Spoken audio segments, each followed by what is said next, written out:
Hello guys! Magandang hapon! Hapon na ako nakapag-start dahil tinapos ko po lahat yung aking mga tupiin. Clear na pati yung mga cabinets, inayos ko, tingnan nyo, malinis na malinis. Yan na yung guys, mga pang winter namin and yung mga namin down jackets. Pinaglalagay ko na po sila sa kanilang mga pwesto. And ayan, nailagay ko na rin yung sofa cover natin. 12:30 na. Actually guys, ang nangyari today is simula nung umalis si Johan, inano ko na agad yung mga tupiin ko kasi nga ilang araw din yun na stock yung mga tupiin ko guys kung nakikita nyo. Pero today talagang maaga pa ako nagsimula. Siguro after namin mag-breakfast ni Johan kasi sinamahan ko siya, 8:30 pa lang nagtutupi na ako. Nakatapos ako mga 11:30. Alis tayo. Bili lang ako ng pang spaghetti. Parang nag-crave ako spaghetti and may spring roll ako. So ginawa ko yung kahapon. Mabilis lang para pagdating ni Johan, yan na rin yung dinner namin. So meron dito guys ginagawa dito sa amin sa labas. Alam nyo ba, lumabas na ako. Bumalik lang ako kasi itong camera ko hindi ko pala na ng SD card. Yung ginagawa nila ni Didi na simento niya yan kasi nga diba bumabaha dito. Another trabahador naman, pang-apat na siguro yan. So ayan guys, yung ginagawa. Itong kapitbahay ko sa harapan namin, may ginagawa dito pala kanina. Nilagyan daw ito ilaw. Tingnan nyo guys. Alam nyo ba, dito sa Nepal, kung magulo sa Pilipinas dahil nga ay halalan na, mas magulo dito ngayon. Nakakatakot mamasyal. May walang biyahe ngayong mga bus. May mga nagrarally, nagbabasagan. Dahil guys, may problema ngayon dito sa Kathmandu. Gawa nga ng, kumbaga sa Meralco, yung pinaka-head, ganun. Kung hindi ako nagkakamali. Basta, nang dahil sa kanya guys, natigil yung load shedding ng bansang ito. Ngayon, bigla naman siyang tinanggal. Yung pinalit ng pinaka parang presidente nila dito, yung kapatid, yung brother-in-law niya. So maraming nagalit. Naglalaro dito ng cricket. Ayun, at maraming nagalit, maraming hindi sang-ayon na inilagay niya ang kanyang brother-in-law dahil nga alam nyo na. So yung tao na yun, simula nung umupo siya ay wala ng mga load shedding. Kahirap na nga dito, tapos pag bumalik pa yan, nako. So ayun guys, dahil itong aking SD card ay medyo konti na lang yung space, isasama ko na rin kayo. Balikan ko na lang kayo mamaya. Ajud? Yeah, YouTube. Filipina in Nepal. Yeah. Okay? Has. Inaabot niya ako, kaya pala may tumatawag sa akin. Didi. Sabi niya ganun. Sabi niya, may channel daw ako. So, ayun guys, at balikan ko na lang kayo, ha? Okay guys, nandito na ako.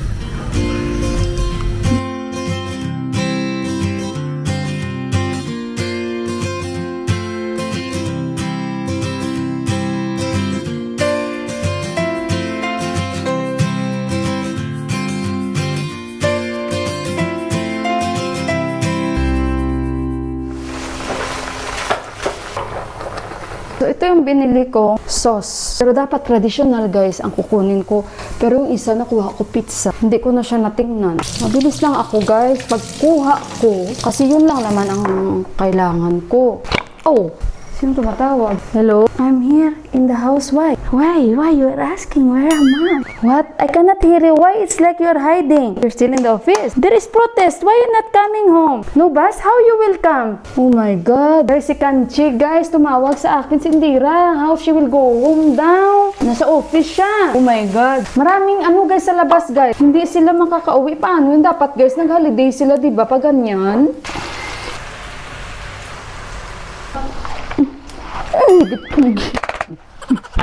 Takot din kasi yung iba na mag-drive dahil babasagin yung mga glass nila. Guys, palaluto talaga ako guys. Kahit hindi ako expert, food is life sa akin. Dapat pa ganyan, pinag-holidayan sila. Bakit pinapasok pa? Sila ni Juan nga umaga, sila nakauwi oh. Yan guys, si Juan natulong. Iyayo, anak, you mix anak. Kasi guys, dito, basta may mga ganyan na rally, magsarado talaga, close. Kasi pag hindi nag-close guys, sisirain nila yan.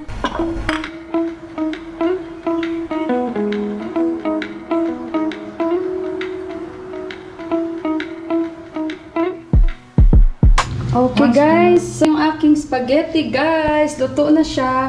And yung ating spring roll. So hindi na siyuhan makaantay. Put in the Ayan na guys. So ayan, lagyan natin ng cheese. So yan yung kakainin ni Yuhan, spring roll at saka spaghetti.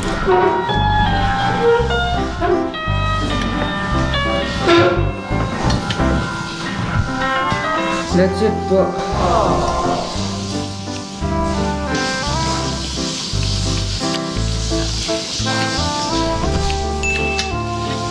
One of the best spaghetti and spring roll. Filipino food are my favorite.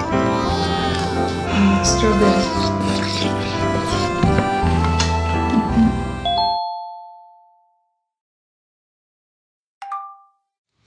Guys, naglalak na kami ngayon ni Yuhan. Wala pang alas 7 kasi grabe ang nangyayari.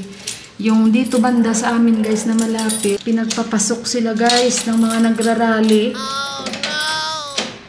Pinagpapasok sila ng mga nagrarally guys at pinagsisira, pinagnanakaw guys ang mga binibenta. Yung kung saan tayo nag-grocery guys, hindi dito banda sa amin na yung pinakamalaki.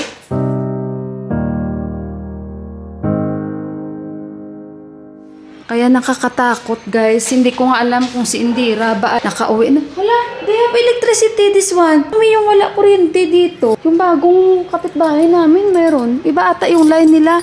Their line I think is different than ours. Kasi dito sila Didi wala eh. Kami lang yung wala dito itong area. Let's go up anak. Kaya yung mga pulis nagro-ronda. Kasi syempre nagkalat na sila ngayon. Hindi natin alam. Balikan ko kayo guys pero hindi ko ba alam kung anong oras kami magkakaroon ng kuryente. Lalaro na lang kami guys ni Yuhan guys. Hanggang ngayon wala pa guys kuryente. What time na anak? Wala na akong battery guys. Nagutom na ako. Hindi man kami makababa kasi wala man ilaw. Anak, what is the time now? Where is your mobile?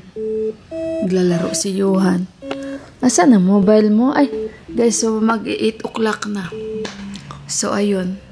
Ayan, sa amin lang guys na area. Sa mga kabilang area guys, may mga ilaw sila. Kami lang yung wala. Ayan, 8 o'clock na daw. The next day. Good morning guys. And happy Saturday po sa ating lahat. Kahit hindi happy dito sa Nepal, pero happy Saturday pa rin sa inyo. Actually guys, kanina pa ako gising, mga 6:30. Ewan ko ba, parang automatic na yung katawan ko guys na nagigising. So kaya ayun, si Yuhan tulog pa. Hinahayaan ko lang kasi bumabawi. So kumusta ang mga araw ninyo ulit? And tingnan natin ito guys. Ayan, kasi mataas yung araw, maglalaba ako guys. Maganda yung aming weather. Mataas yung araw. At maglalaba ako. Nag-harvest sila ng kanilang mga hindi ko alam ano yan. Wheat. Ang pangit ng tanim nila. Naatake yan lagi dyan ng mga manok, mga kalapati. Nag-harvest. So ngayon guys, 7:30 pa lang dito. Tika lang, isara ko lang ha. 7:30 pa lang dito. Alam nyo ba guys, marami talagang nasugatan, namatay sa kanilang rally-rally dito. Kasi ang gusto ngayong mangyayari, yung mga nag-rally kahapon is mga pro-monarchy yun sila. So ngayon, bakit magulo dito? Kasi gusto nilang pababain yung kanilang parang presidente dito guys, yung prime minister. At saka gusto nilang ibalik yung king. So kaya yung mga nagrarally kahapon is mga pro-monarchy yun. And dito kasi guys no, pag mag-rally sila, pag may mga shops na bukas, talagang papasukin nila, sisirain nila, ganun kasi parang trademark na dito na pag may mga rally-rally, wala dapat sila may makita na may nagbubukas na mga shop. Kailangan kasi damay-damay na. Sa atin, di ba, hanggat mamimaintain yung peaceful rally na tinatawag, ginagawa natin kahit paano. Ang Pilipino, may katigasan man ang ulo, pero hindi kagaya dito. Kahit pa paano, may disiplina pa rin na tinatawag tayo.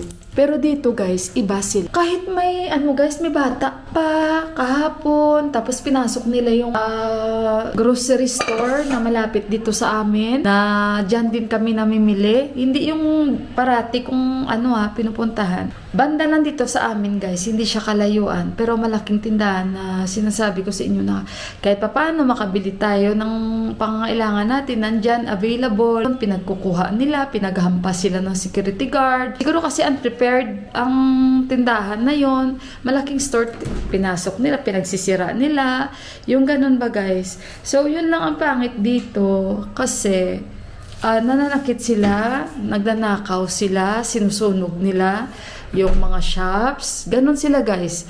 Yun lang ang hindi maganda. And then kahapon si Yuhan, sila ni Yuhan, pinauwi sila na maaga, diba?